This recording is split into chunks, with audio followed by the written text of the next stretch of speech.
안녕하세요. 저는 40대 예비 두 아이의 엄마입니다. 제가 이곳에 사연을 남기게 된 이유는 말 못했던 지난날에 대한 얘기를 하려고 하는 거예요. 이런 우연이 있나 싶을 정도로 기가 막힌 일을 겪은 제 이야기, 지금부터 시작해보도록 하겠습니다. 저는 정말 좋으신 부모님의 보호 아래 아주 행복하게 자랐어요.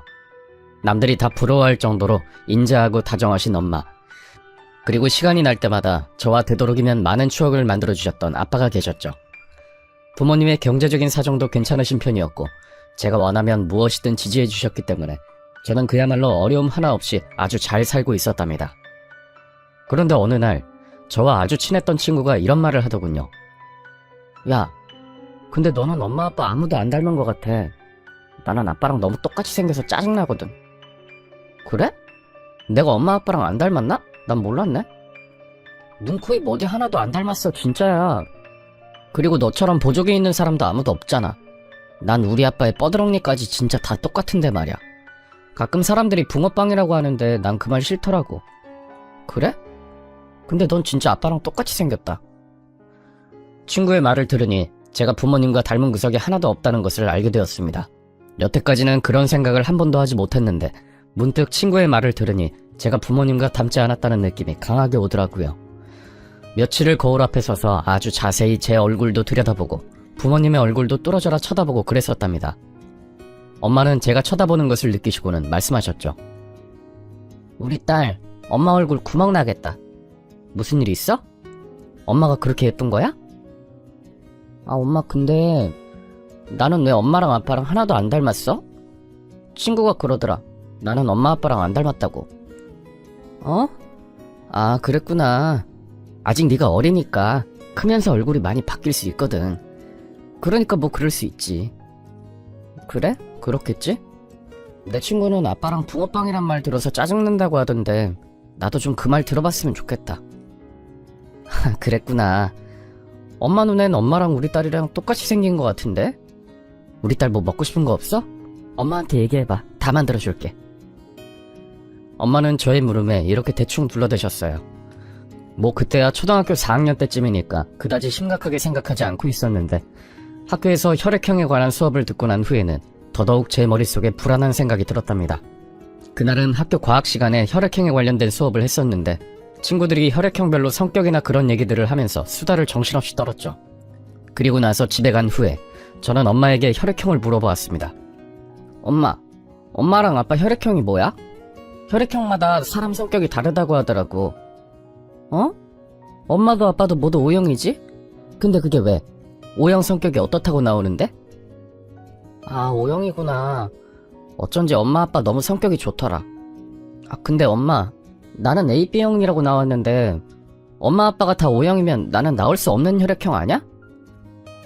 아, 그래, 맞다. 엄마가 헷갈렸어. O형이 아닌가 봐. 잘못한 것 같아. 어? 그럼 뭔데? 아까는 O형이라며. 아냐, 엄마가 하도 혈액형 검사한 게 오래돼서 착각을 했나봐. 엄마는 그렇게 혈액형에 대해 대충 둘러대시면서 넘어가려고 하셨습니다. 하지만 저는 그때 무언가 안 좋은 느낌을 받았어요. 외모적으로도 닮지 않은 것도 조금 마음이 걸렸었는데 혈액형도 제가 아는 지식선에선 절대로 연결이 되지 않는 혈액형이었거든요. 엄마의 이야기를 듣고 며칠을 고민하다가 조심스럽게 또 한 번 엄마에게 말을 해보았습니다. 엄마, 근데 있잖아. 나 혹시 주워온 아기 아니지? 뭐라고? 그게 무슨 말이야? 우리 딸 꿈꿨어? 아니, 그게 아니라 혈액형도 다르고 얼굴도 다르고 하니까. 왜 그런 말도 안 되는 생각을 해? 이 엄마가 네 엄마가 아니면 누가 네 엄마겠어? 생각을 해봐. 이 세상에 엄마만큼 너를 사랑해주는 사람이 어디 있다고. 괜한 생각하지 말어, 응? 혈액형은 엄마가 잘못 알았다고 했잖아. 나중에 검사 다시 해보고 정확하게 알려줄게. 알았지? 엄마. 맞아. 엄마가 세상에서 나를 제일 사랑해주지. 알고 있어. 엄마 아빠가 제일 좋은 분이라는 거. 알았어. 그런 생각 안 할게. 엄마의 말을 듣고 저는 또 한 번 안심을 했어요. 설마 하는 마음은 있었지만 금세 다른 일로 잊혀지게 되었거든요. 시간은 지나 그렇게 초등학교를 졸업하고 중학교, 고등학교까지 졸업하게 되었죠. 저는 부모님의 전폭적인 지원이 있었기에 공부도 열심히 했고, 부족한 부분은 학원이나 과외를 다니면서 보충하면서 중상위권의 성적을 잘 유지했습니다. 어린 시절 나이팅게일에 관한 책을 감명 깊게 읽고 간호사가 되고 봉사도 다니고 싶다는 꿈을 갖게 되었고, 저는 간호학과에 진학을 하게 되었어요. 수업이 좀 어렵기도 했고 실습도 나가야 해서 힘든 면도 있었지만, 그래도 하나하나 알아가면 알아갈수록 참 매력있는 분야라는 것을 느낄 수 있었습니다. 얼른 정식 간호사가 되어 유니폼 입고 멋지게 일도 하고 싶었고, 어려운 사람들을 위한 간호봉사도 하고 싶었어요. 그리고 더더욱 하고 싶었던 것은 점점 연세가 많아지신 부모님의 건강검진도 제가 근무하는 병원에서 직접 해드리고 싶은 것이었답니다. 그맘때쯤에 나이가 되면 철이 드는 건지 왠지 사람의 마음이 그렇게 변하게 되더군요. 하나 둘 늘어가는 주름살에 허리, 어깨, 무릎, 관절마다 안 좋으시다는 말을 하시며 파스를 붙이실 때면 마음이 짠해져 오면서 눈시울이 붉어졌었거든요. 외동딸로서 부모님의 모든 사랑을 독차지하고 많이 누렸었기에 꼭 그렇게 부모님께 보답해드려야겠다는 생각이 많아졌을 때쯤 저는 대학을 졸업하고 병원에 취직도 하게 되었습니다. 그리고 드디어 제가 생각했던 부모님의 건강검진을 시작하게 되었죠. 입원 수속을 하러 오신 부모님의 모습을 뵈니 정말 제가 가진 직업이 이렇게 뿌듯해지긴 처음이더라고요. 드디어 부모님의 건강검진이 시작되었고, 기본적인 검사를 위해 키, 몸무게, 혈당을 체크하고 피도 뽑으셨는데, 검사 결과지가 나오기 전에 슬쩍 보니 부모님의 혈액형이 모두 O형이더군요. 그걸 보는 순간 문득 그 옛날 일이 떠오르면서 불길한 기분이 또다시 드는 겁니다. 저는 분명히 AB형이고 O형의 부모님 밑에서는 절대로 나올 수 없는 혈액형인데, 이게 도대체 어떻게 된 일인가 싶어 의문이 가득했죠. 성인이 되고 난 후에 다시 체크를 해본 것이 AB형이었기에 제 의심은 멈추지 않았습니다. 무사히 건강검진을 끝내시고 며칠 후 검사에 아무 이상 없이 건강하다는 결과까지 듣고 나서 저는 부모님과 밖에서 따로 식사를 대접해드린다는 말을 하고 분위기 좋은 레스토랑에서 만났어요. 그리고 그토록 궁금하고 의문이 가득했던 그 질문을 다시 한번 끄집어내었죠. 엄마, 아빠, 건강검진 이상 없이 건강하다는 결과 나와서 너무 다행이에요. 앞으로도 건강관리 잘하세요. 아셨죠? 그래, 그럼아. 우리 딸이 이렇게 커서 간호사가 되어 우리 건강검진도 척척 챙겨주고 정말 너무 기특하고 대견하다. 우리 딸 최고야 정말. 그런데 궁금한 것이 하나 있어요. 이번에 건강검진 받으시면서 혈액형 체크를 해봤는데 저와는 혈액형이 다르시더라고요. 두 분의 혈액형에서 제가 나올 수 없는 피거든요. 도대체 어떻게 된 건지, 어렸을 때도 제가 이거 한번 여쭤본 적이 있었는데 이제는 솔직하게 말씀해주세요. 그게 말이야. 저 괜찮아요. 이제 다 큰 성인이에요. 엄마 아빠가 어떤 말씀하셔도 다 이해하니까 제발 솔직하게 사실을 말씀해주세요. 제발요. 그게 말이다. 우리 딸, 아빠 말 잘 들어라. 우리 부부는 사고로 첫 아이를 잃었고 헛헛한 마음에 고아원에 봉사활동을 다녔단다. 그리고 그곳에서 천사 같은 너를 만났어. 너는 그렇게 그곳에서 울고 힘들어했는데 이상하게 네 엄마한테만 안기면 눈물을 뚝 그치고 해맑게 웃어주었단다. 우린 한눈에 알아봤어. 네가 우리 아이가 될 것이라는 걸. 고아원이요? 하지만 우린 단 한 번도 그 순간부터 너를 우리의 핏줄이라고 생각하지 않은 적이 없었다. 하늘에서 다시 보내준 우리의 아이라고 생각했어. 큰아이를 사고로 잃고 우리 둘 다 나쁜 생각까지 했었는데 거기서 네가 우리를 기적처럼 살린 거야. 미안하구나. 정말 미안해, 내 딸. 아빠, 엄마, 제가 오히려 너무 감사하죠. 뭐가 미안해요. 감사해요. 너무 감사해요. 저는 그렇게 제가 고아원에서 입양되었다는 사실을 알게 되었습니다. 혈액형과 외모 빼고는 단 한순간도 저희 부모님이 저를 낳지 않으셨다는 생각을 하지 않았을 정도로 제게 잘해주셨기 때문에 그때는 정말 아주 큰 충격에 빠졌었어요. 얼마나 감사하고 죄송하고 또 현실이 원망스럽던지 속으로 많이 울기도 했지만 그래도 늘 제 곁에서 든든하게 지켜주시는 부모님이 계셨기에 저는 다시 한번 용기를 내게 되었습니다. 혹시나 제가 입양되었다는 사실 때문에 힘들어할까봐 평소보다 더 많은 관심과 사랑을 베풀어 주셨고, 주말엔 특히 저를 데리고 드라이브도 하셨고, 백화점에 데려가 멋진 옷도 마련해 주셨어요. 그리고 조심스럽게 제 친부모님에 대해서 들은 이야기도 해주셨습니다. 우리 딸을 낳아주신 부모님이 궁금하지 않니? 네, 궁금해요. 어떤 분이셨는지, 왜 저를 고아원에 맡기셨는지 궁금해요. 너무요. 힘든 상황 속에서 너를 낳으면서 사고로 친엄마는 돌아가셨고, 아빠는 그 충격으로 많이 편찮으셨던 모양이야. 그래도 건강이 나아지면 다시 데리러 온다고 하시고 맡기셨다는데, 그 후로 세상을 떠나셨다고 하시는구나. 엄마가 너무 늦게 얘기해줘서 미안해. 언젠가 네가 다 이해할 나이가 되면 엄마가 다 이야기해주려고 했어. 그랬군요. 두 분 다 그럼 돌아가신 거네요. 뭐라고 말을 해야 할지 모르겠어요. 너무... 그래, 우리 딸. 아무 말도 하지 마. 그냥 하늘에서 너를 지켜봐 주시면서 응원해 주신다는 것만 기억해. 천사 같은 너를 우리 품에 보내주신 너희 부모님, 나는 정말 너무 감사하게 생각한단다. 이렇게 곱게 착하게 크고 있는 것을 아마 다 지켜보고 계실 거야. 엄마는 저를 낳아주신 친부모님이 모두 돌아가셨다는 말씀도 해주셨어요.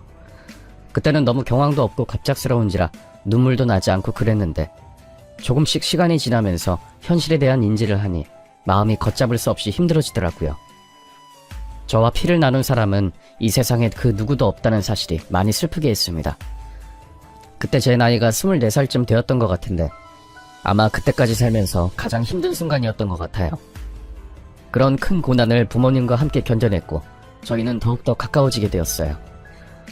오히려 속 시원히 저의 모든 것을 알게 되고 나니 부모님의 사랑이 더욱 감사하게 느껴졌고, 부모님이 얼마나 대단하신 분인지 새삼 더 깨닫게 된 것 같았습니다.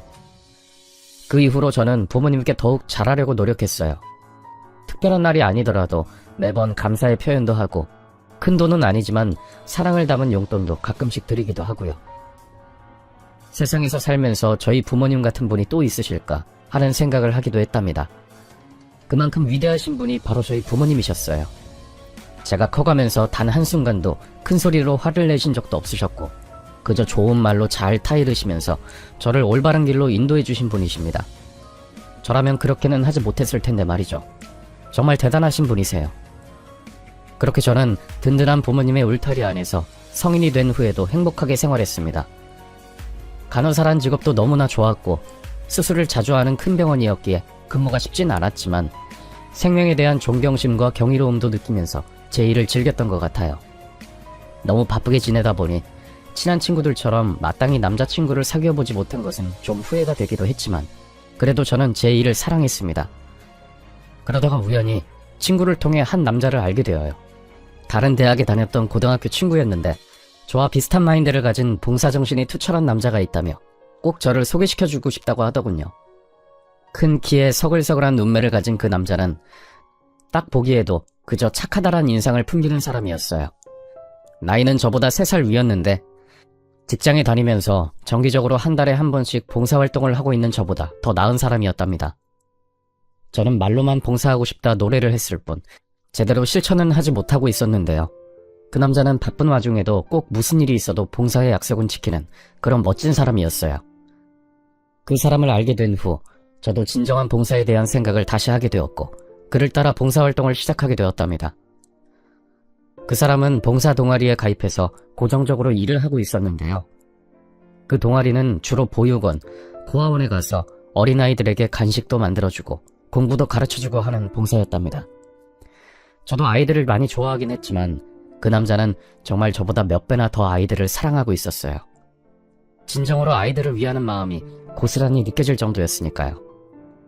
본인의 직장에서 받는 월급이 그리 많은 편도 아니었고, 주말에도 가끔 일을 해야 할 정도로 업무의 양이 방대했지만, 자신의 생활비를 아끼고 아껴서라도 자신을 기다리고 있을 고아원의 아이들을 위해 먹거리와 학용품, 깜짝 선물까지 준비하는 그 남자의 모습에 저는 정말 너무 감동했던 것 같아요.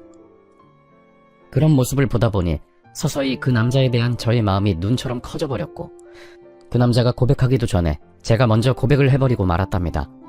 너무 좋아서 도저히 기다릴 수가 없었거든요.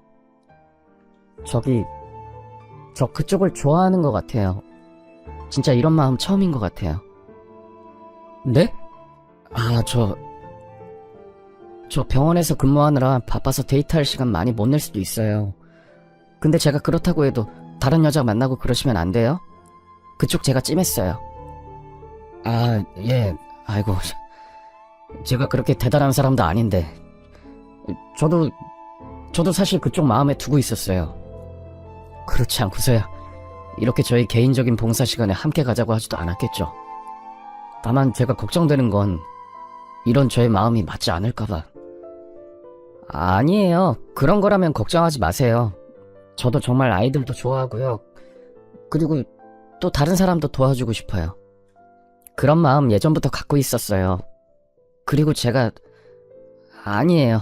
이 얘긴 나중에 하기로 해요. 암튼 마음만 굴뚝같이 있었고 하지 못했던 일이었는데 그쪽을 만나서 이렇게 발을 담그게 된 걸 너무나 감사하게 생각하고 있어요. 그렇게 생각해 주시면 너무 감사하고요. 대부분 사람들이 이런 부분 때문에 좀 꺼리기도 하는데 참 저희는 인연인가 봅니다. 맞아요. 인연인가 봐요. 그러니까 이제부터 다른 여자는 만나지 않으시는 겁니다. 아셨죠? 알았어요. 걱정 마요. 저도 모르게 마음을 고백해버렸는데 다행히도 그 남자도 저를 마음에 두고 있어 했더라고요. 서로의 마음을 확인하는 순간 저희는 연인으로 급속도로 발전해 나갔습니다. 누가 먼저랄 것도 없이 서로 손을 잡았고 하루에도 몇 번씩 전화기에 불이 날 정도로 연락을 자주 했죠. 서로의 일도 응원해주고 그 누구에게도 말 못할 말들을 하는 그런 연인이 제 곁에 있다는 사실에 저는 그저 행복하고 감동이었습니다. 남자친구가 된 후에는 특히 제게 아주 많은 신경을 써주었는데요. 제가 나이트 근무를 해야 할 때가 있어서 밤을 꼴딱 지새워야 하는데 그럴 때면 회사를 마치고 맛있는 음식과 커피를 사서 꼭 제 병원에 들러주곤 했습니다. 피곤하지? 사람이 밤에 잠을 자야 되는 건데 이렇게 낮과 밤이 바뀌어서 어떡해. 매일 이러는 것도 아닌데 뭐. 교대 근무 돌아가면서 하는 거니까 괜찮아. 그리고 이렇게 멋진 남자친구가 날 걱정해서 맛있는 것도 사오고 하는데 뭔들 안 괜찮겠어. 난 다 괜찮아. 오빠만 내 곁에 있으면. 역시 우리 여친 말도 예쁘게 하네. 정말 하늘에서 어쩜 이런 천사를 내게 주었는지 모르겠다. 너무 사랑하고 또 사랑해. 힘내고 오늘도 열심히 일합시다. 그리고 이번 주 주말에는 고아원 봉사가 있는 날인데 너 피곤하면 나 혼자 다녀올게. 아니야 오빠, 나도 갈래. 가고 싶어. 그리고 나도 사실은... 아니야, 주말에 꼭 같이 가. 무슨 말인데 그렇게 뜸을 들여? 나한테 못할 말도 있어? 아니야 오빠, 아니야. 주말에 고아원에 꼭 나 데려가야 돼. 알았지? 제 곁에 있는 든든한 남자친구에게 저는 차마 제가 고아원에서 자라 입양되었다는 사실을 말하지는 못하겠더라고요. 그냥 왠지 이 좋은 사람이 혹시나 저의 이런 과거를 알고 떠날 수도 있겠다 싶기도 하고 여러가지 복잡한 생각이 들었거든요. 저는 한번 남친을 따라 고아원에 봉사를 간 후로는 그곳에 있는 아이들의 선한 눈망울을 잊을 수가 없어서 그 후로는 되도록이면 빠지지 않고 남친을 따라 봉사를 갔습니다. 더욱이 제가 자란 것도 바로 고아원이었기 때문에 그곳의 아이들이 그저 단순하게만 보이지도 않더라고요. 어떤 날은 한 아이가 고열에 시달리면서 칭얼대면서 울고 있었는데 그 모습이 마치 저의 어린 시절의 모습이라도 된 듯 너무나 안쓰럽고 딱해서 발걸음이 떨어지지가 않았어요. 해열제를 먹이고 수건으로 몸을 닦아주면서 그 아이를 안고 얼마나 다독여 주었는지 모릅니다. 그 아이는 열이 나서 몸에 힘이 하나도 없는 채로 울고 칭얼댔지만 제가 안아주자 제 품에 딱 기대어서 안기는데 그 따스한 품을 잊을 수가 없더라고요. 저도 이런 곳에서 이 아이들처럼 자랐었다는 생각이 들어 고아원에만 다녀오면 마음이 복잡해졌어요. 제가 기분 좋게 봉사를 간다고 할 때에는 부모님께서 잘 다녀오라고 하셨지만 왠지 모르게 제 기분이 우울해져 있는 모습을 보시고는 조심스럽게 말씀하시더라고요. 우리 딸, 마음이 복잡하니? 그런 거야? 네가 혹시라도 봉사를 다녀오는 것이 너무 힘들면 가지 않아도 돼. 나중에 마음이 괜찮아질 때쯤 그때 다시 가도 되는 거야. 아니야 엄마. 나 좀 복잡하긴 하지만 그래도 꼭 계속 가고 싶어. 그냥 나 같은 친구들 많이 도와주고 싶어요. 이게 내가 엄마 아빠한테 보답하는 길인 것 같기도 하고. 내가 받은 사랑에 대한 것을 베푸는 길인 것 같기도 하고. 나중에는 점차 익숙해지겠죠. 괜찮아요, 엄마. 그래, 네가 그렇다면 다행이다. 남자친구는 봉사도 하고 참 요즘 남자애들답지 않네. 엄마 언제 한번 소개 안 시켜줄래? 엄마 너무 궁금해. 우리 딸이 이렇게 좋아하는 남자친구는 처음이잖아. 남자친구는 정말 나보다 훨씬 어른스럽고 따스하고 본받을 만한 사람이에요. 조만간 제가 정식으로 인사시켜드릴게요. 엄마의 다정한 말씀에 저는 복잡한 마음을 조금은 다잡을 수 있었습니다. 그리고 남자친구에 대해 궁금해하시길래 남자친구에게 슬쩍 물어보았어요. 혹시나 저희 부모님께 인사를 드리는 것 자체가 부담스러울 수도 있으니까 최대한 부담 갖지 않도록 조심스럽게 물어봤죠. 다행히 남친 역시 저를 만나는 동안 미래에 대한 생각까지 하게 되었다면서 흔쾌히 부모님께 인사를 드리러 가자고 말을 하더라고요. 그로써 저희는 양쪽 부모님 모두에게 인사를 드리게 되었고 자연스럽게 미래에 대한 이야기도 나누게 되었습니다. 남친과 저는 되도록이면 아들, 딸 많이 낳고 다복하고 북적이게 살면서 나중에 온 가족이 다 함께 봉사도 하러 다니자는 말을 했어요. 남친도 외동아들로 자랐고 저 또한 혼자 자라왔기 때문에 솔직히 조금 외로웠던 부분도 있었거든요. 결혼 준비는 순탄하게 진행이 되었습니다. 양가 부모님 모두 마음에 들어 하셨고 특별하게 부족한 부분도 넘치는 부분도 없었기에 비슷한 형편으로 잘 맞춰나가게 된 것 같아요. 그리고 결혼식을 며칠 앞둔 어느 날 저는 남친에게 과거에 대해서 고백을 하게 되었습니다. 최소한 결혼 전에는 말을 해야 제 마음이 편할 것 같았거든요. 저기 오빠, 나 사실 할 말이 있어. 그래, 얘기해봐. 무슨 말인데 그래? 그게 나 사실은 우리 부모님이 입양하셨어. 나 고아원에서 자랐거든. 다행히 운 좋게 어렸을 때 부모님처럼 좋은 분을 만나서 이렇게 좋은 가정에서 행복하게 살아올 수 있었어. 고아원 출신이라는 거 말 못해서 너무 미안해. 할 말이 이거였어? 난 다 알고 있었는데? 이거 싱거운데? 뭐? 오빠가 어떻게 알았어? 응? 이걸 어떻게... 난 말한 적 없는데? 예비 장모님 만나 뵙고 난 다음날 내게 전화가 오셨더라고. 회사 앞으로 찾아오셔서 말씀해 주셨어. 가슴으로 낳은 딸이지만 그 누구보다 가장 많이 사랑하고 아낀다고. 그런 부모님 밑에서 자란 네가 어디 출신이든 난 상관없어. 참 좋은 부모님을 만났더라. 오빠, 우리 엄마가 그랬구나. 정말 좋은 분이셔, 우리 엄마 아빠. 이해해줘서 고마워, 오빠. 저는 조심스럽게 말을 했지만 남친은 이미 저희 엄마에게 모든 사실을 들었더라고요. 참 저희 부모님은 세상 그 누구보다 멋지신 분인 것 같습니다. 그로부터 며칠 후 결혼식을 올렸고 저희는 정식으로 부부가 되면서 정말 행복했어요.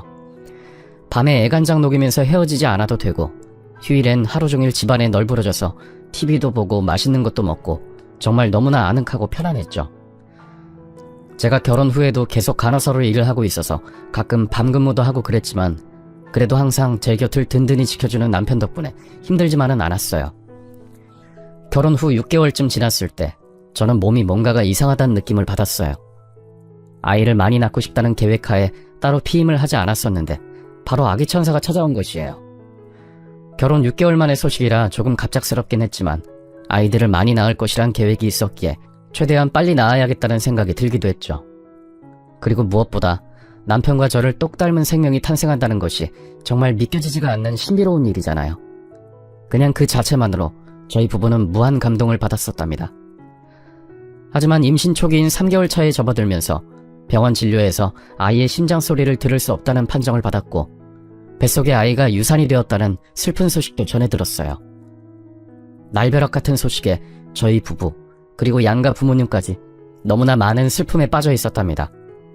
하지만 아직 결혼한 지 얼마 되지 않았고 나이가 많은 노산도 아니었기에 희망을 잃지 않고 다음을 기약하자고 용기를 주시기도 했습니다.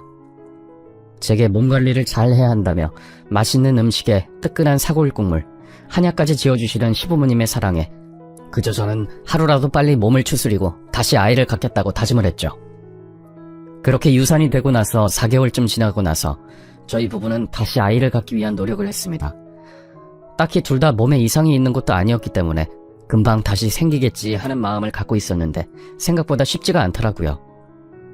뭔가 몸살 기운만 조금 있다 하면 바로 임신 테스트기를 사서 해보곤 했는데 그때마다 번번이 아니란 결론만 받게 되었답니다. 너무 애타게 기다려서 그런가 싶어 이번엔 아무 생각도 하지 않고 그저 편한 마음으로 임신이 되기만을 기다려보기도 했지만 그래도 임신은 되지 않았어요. 2년, 3년이 흐르면서 좀처럼 찾아오지 않는 아이 소식에 저희 부부는 점점 마음이 급해지기 시작했습니다. 결혼 후 피임 없이 1년 이상 아이가 생기지 않으면 난임이라고 하던데 혹시 저희가 난임 부부인가 싶어서 병원에 가서 검사도 해보았고 임신이 잘 된다고 하는 한약까지 지어주신 부모님 덕분에 열심히 한약도 먹으면서 몸을 만들었었어요. 딱히 병원에서도 별다른 문제가 없다고 했고 저도 임신이 잘 되기 위해서 되도록이면 몸을 피곤하지 않게 하고 관리도 열심히 했지만 여전히 아이의 소식은 찾아오지 않았습니다. 하루하루 피가 마르는 기분이 들더라고요. 그저 쉽게만 생각한 것이었는데 이것도 하늘에서 점지를 해주어야 생기는 것인가 봅니다. 그렇게 한 4년 동안 단 한 번도 임신 소식이 없자 저는 다급한 마음이 생겼어요. 그래서 아이를 셋 낳은 간호사 선배 언니에게 어떻게 하면 아이를 잘 가질 수 있는지에 대해 물어보기도 했습니다. 혹시 네가 병원에서 일해서 그런 거 아냐? 간호사들이 너무 오래 서 있고 수술도 들어가고 하니까 그래서 다들 유산도 많이 하고 임신도 안 된다고 하더라. 나는 그런 말이 무색하게 조금만 이상하다 싶으면 바로바로 임신이 돼서 오히려 난감했었지만 아, 그래요 언니? 진짜예요? 그런 말이 있구나. 난 정말 너무 고민이에요. 되도록이면 아이 많이 낳으려고 했는데 아직도 안 생겨서 어째요? 신혼 초에 유산 한번 한 이후로는 전혀 소식이 없어요. 남편도 양가 부모님도 너무나 기다리는 눈치이신데 너무 답답해 죽겠어요. 그럼 혹시 일을 좀 쉬고 집에만 있어보는 건 어때? 간호사 일이 여자한테 그리 쉬운 일은 아니잖아. 아닌 사람도 있지만 그래도 너한테 부담이 될 수도 있으니까 한번 그렇게 해봐. 아이가 우선이잖아 지금은. 저 정말 이 일 좋아하는데. 그러니까 잘 한번 생각해보고 결정해봐. 이렇게 마냥 기다리기만 할 순 없잖아. 할 수 있는 건 최대한 해보는 게 좋을 것 같은데 더 나이 먹기 전에. 간호사 선배 언니는 제게 일을 잠시 쉬어보면 어떻겠냐는 말을 하더라고요. 일의 특성상 오래 서 있기도 하고 밤 근무도 하면서 여러 가지 힘든 일이 있으니 몸이 피곤할 수도 있다고요. 여자 몸이 힘들고 피곤하면 아이가 잘 생기지 않는 경우가 많다고 하시는데 그 말을 들으니 어느 정도 일리가 있는 것 같아 저는 일을 잠시 쉬게 된답니다. 더 나이 먹기 전에 해볼 수 있는 것은 다 해보려고요. 결혼 4년 차에 일을 그만두고 집에서 쉬면서 운동도 하고 책도 보면서 휴식을 즐겼어요. 물론 남편과 아이를 갖기 위한 노력도 아주 많이 했고요. 하지만 저의 그런 노력에도 불구하고 아이는 생기지 않았습니다. 더는 안 되겠다는 생각에 인공수정 같은 방법도 해보려고 병원도 다니면서 시도도 해봤어요. 어떻게 해서든 지금 이 시기를 놓치면 안 될 것 같았거든요. 안타깝게도 그런 노력을 했음에도 불구하고 아기 천사는 끝끝내 제게 찾아와 주지 않았습니다.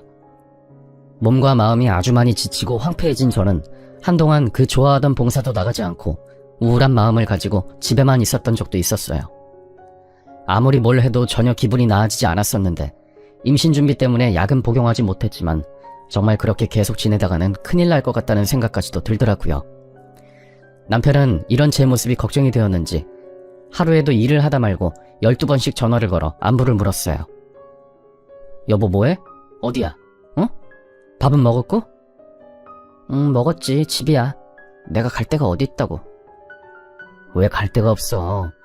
자기같이 유능하고 인기 많은 사람이 모처럼 장모님하고 쇼핑도 좀 하고 분위기 좋은 카페도 가고 그래봐.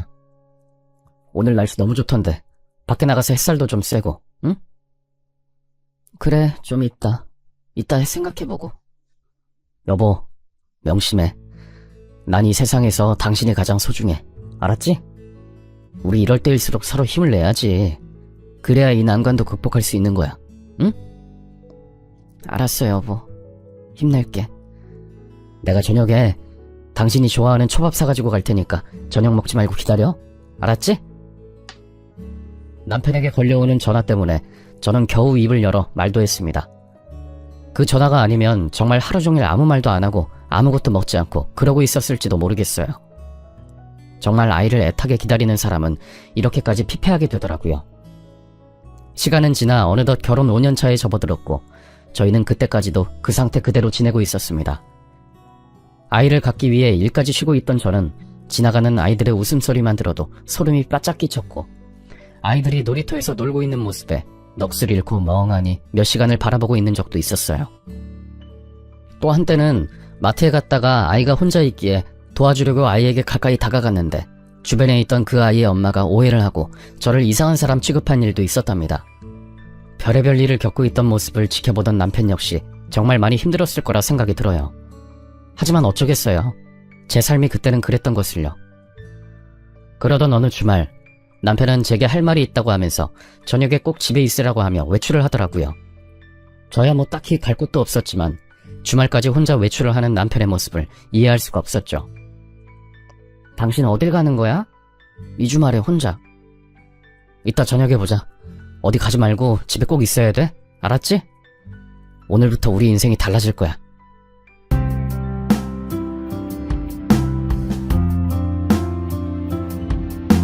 이게 무슨 말이야? 그냥 그런 줄 알고 이따 집에서 만나. 어디 가지 말고 꼭 집도 한번 청소해두면 좋을 것 같아. 갑자기 집 청소를 왜? 아무튼 다녀올 테니까 이따 보자고. 남편은 알 수 없는 말을 하더니 밖으로 나가버렸습니다. 저는 남편이 했던 말이 무슨 뜻인지 모르고 그저 힘없이 하루 종일 소파에 누워서 TV 채널만 돌리고 있었죠. 잠시 낮잠까지 잤는데 그 사이 현관문 열리는 소리가 들리더군요. 당연히 남편일 거라는 생각을 하고 우두커니 있었는데 남편이 누군가와 얘기를 하는 소리가 들리는 겁니다. 아주 다정하게 말이죠. 저는 누가 함께 왔나 싶어 몸을 일으켜 현관 쪽으로 걸음을 옮겼는데 남편이 어린아이 하나를 안고 있는 것입니다. 너무 놀라 저는 순간 얼음이 되어서 이게 무슨 일이냐고 남편에게 물었죠.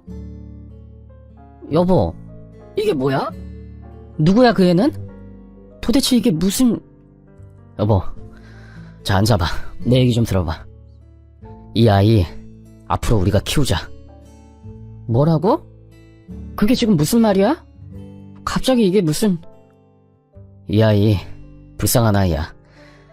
우리가 이 천사 입양해서 키우자. 당신도 좋은 부모님 만난 덕분에 여기까지 온 거잖아. 생각해봐. 우리 이렇게 서로 힘들어하고 있는 이 시간 헛되이 보내지 말고 이 천사 아이의 부모로서 살아보자. 응? 아니 여보, 그게 나 너무 당황스러워서...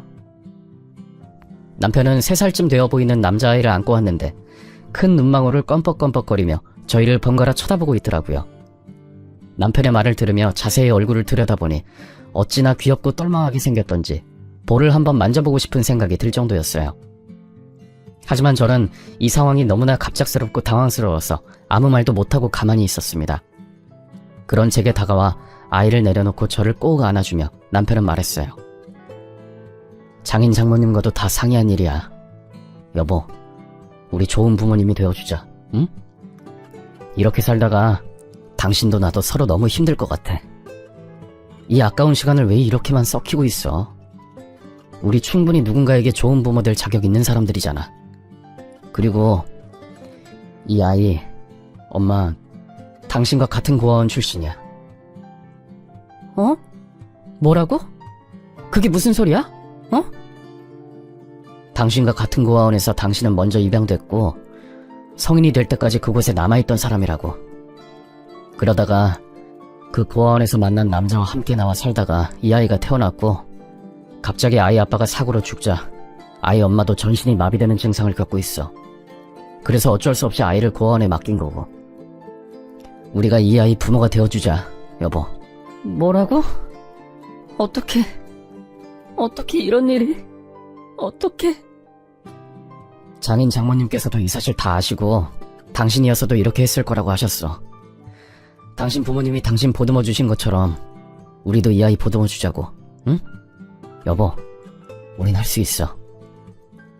남편의 놀라운 말에 저는 눈물이 줄줄 흘렀습니다. 그리고는 다시 그 아이의 얼굴을 쳐다보았죠. 아무런 말도 하지 않고 멀뚱하게 저를 쳐다보고 있는데 순간 저는 저도 모르게 아이를 끌어안고 폭풍 오열을 하기 시작했습니다. 저도 그렇게 고아원에서 자라 부모님을 만난 건데 만약에 이 아이의 부모처럼 입양이 되지 않고 계속 남아있었다면 어떻게 되었을까 하는 생각이 들더라고요. 만약 그때 저도 저희 부모님이 품어주시지 않으셨다면 어떻게 이 험한 인생을 살아갈 수 있었겠어요. 그 아이의 천사 같은 얼굴을 보니 제 눈물은 멈추지가 않았습니다. 딱 한 것. 아이고, 어쩌다가 너 같은 천사를. 괜찮아, 다 괜찮아. 앞으로는 우리가 널 지켜줄게. 아무 걱정도 하지 마. 천사 같은 아이를 안고 폭풍 오열을 하면서 저는 이 아이로 인해 제가 부모님께 받았던 은혜를 갚을 수 있겠다는 생각이 들었습니다. 아이를 입양하는 일이 쉬운 것은 아니지만 저 같은 사람이 안 하면 누가 할 수 있겠어요. 이미 양가 부모님께서도 모두 허락을 하신 상태란 남편의 말에 저는 더 이상 그 어떤 말도 할 수가 없었습니다. 한참을 그렇게 오열한 후에 저와 남편은 아이를 데리고 마트에 갔어요. 아이가 저희 집에, 그리고 저희에게 잘 적응하기 위해서 장난감도 사주었고 맛있는 과자도 마음껏 고르게 했습니다. 그러는 동안 저는 정말 몇 년간 잃어버렸던 웃음을 되찾게 되었어요. 저의 밝은 모습을 본 남편은 너무나 기뻐하면서 제 손을 꼭 잡아주더라고요. 저는 그 이후로 그 아이와 함께 전신이 마비되어 병원에 입원 중인 아이 엄마를 찾아가 볼 수 있었습니다. 고아원 원장님의 도움이 있었기에 가능한 일이었죠. 아이를 보고도 아무런 반응도 하지 못할 정도로 아이 엄마는 상태가 악화되어 가고 있더군요. 눈동자도 움직임이 없는 그녀를 향해 저는 마음속으로 말했습니다. 이 천사 같은 아이 걱정 말아요. 내가 무슨 일이 있어도 끝까지 꼭 지켜줄게요. 내가 받은 사랑 모두 다 아낌없이 줄 테니까 걱정 말고 눈 감아도 돼요. 그 대신 나중에 하늘나라에 가거든 꼭 당신 아가 지켜봐 주세요. 알았죠? 말이 없었던 그 아이는 이제 어느새 부쩍 커서 초등학교 4학년이 되어 하루 종일 엄마에게 조잘조잘대는 개구쟁이 아들로 변했습니다. 가끔 수학학원에서 50점짜리 시험지도 받아오는 아이지만 그저 제 눈엔 천사가 따로 없어요. 저희 가족에게 새 인생을 살게 해준 아들이 그저 너무나 고맙고 감사한 존재랍니다. 그리고 아주 기적 같은 일도 벌어졌어요. 그토록 찾아오지 않던 아기 천사도 지금 제 뱃속에 있답니다. 아주 노산이라서 걱정이 되긴 하지만 그래도 잘할 수 있을 거라 생각하고 조심히 행동하고 있어요. 제게 이 나이에 이렇게 귀하게 찾아온 뱃속의 아이는 모두 큰아이 덕분이라고 생각해요. 큰아이가 가져다준 선물이란 생각을 갖고 있답니다. 가슴으로 낳은 큰아이지만 세상 그 누구보다 아끼고 사랑하며 잘 살고 있는 저희 가족, 앞으로 응원해주세요. 제 이야기 끝까지 들어주셔서 감사드려요. 그럼 이것으로 이야기를 마치겠습니다.